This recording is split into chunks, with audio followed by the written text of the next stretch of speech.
xukuumadda Somaliland ayaa sheegtay inay isku diyaarinayso inay xabsiyadeeda ku qaabisho kooxdii ugu horeysay ee budhcadbadeedka Soomaaliya. agaasimaha guud ee wasaaradda cadaaladda Somaliland Maxamed Muuse Xaaji Galeed oo u waramayay Hon Cable TV waxa uu sheegay in 19 qof oo budhcadbadeedka Soomaaliya ay dhawaan soo gaari doonaan Somaliland kuwaas oo lagu xareyn doono xabsiyada Somaliland. waxaanu yidhi dadka Soomaaliyeed ee budhcadbadeedda u xiran ee caalamka ku jira iyadoo caalamku in badan naga codsaday inaanu qaabilo dhul fara badan ay kula xidhan yihiin waanu aqbalnay annagoo codsiga caalamkana eegayna codsiga iyaga ka yimina eegayna ragga halkan la keenaya waa dad u dhashay koonfurta Soomaaliya Puntland waxa xasiloonta Puntland iyaga goona loo geynaya laakiin waa dad koonfurta Soomaaliya u dhashay special halka waxa la keeni kara dadka koonfurta Soomaaliya u dhashay ee soo codsada iyo dadka Soomaaliland u dhashay ee dambiga gala ayaa jeelasha la keeni kara soo xeer ku dhigayo si heshiis ku dhigayo taasay noqonaysa taa anagoo ka raacayna waxaanu u diray saraakiil ka tirsan wasaaradda halka ay ku xidhan yihiin si ay si practical ugu soo taabtaan bal codsigooda iyo dalabkooda dadka halka ku xidhan oo ah tiimkii ugu horeeyay waxay u ooyeen in dhul dad ay afgarayaan meel ay ku tukadaan noqoto meel ay ku nafisaan noqoto meel ehelkoodu ka soo boqod noqoto in la geeyo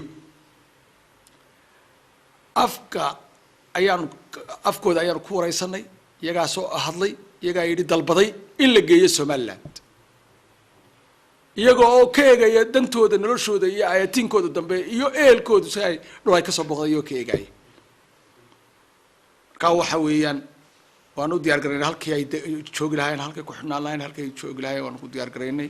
qorshahooduna waxa weeyaan insha Allah taala waa naga dhamaaday waxaana nagu kaliftay taas waxa weeyaan heshiiskii annagoo qadarinayna caalamkan la galay annagoo qadarinayna codsiga ay codsadeen maxaabiista Soomaaliyeed ku xidhan dibadda ay codsadeen annagoo qadarinayna islaamnimada iyo Soomaaliyeedba qadarinayna waanu aqbalay kooxda ugu horeysay imanaysa oo 19 xubnood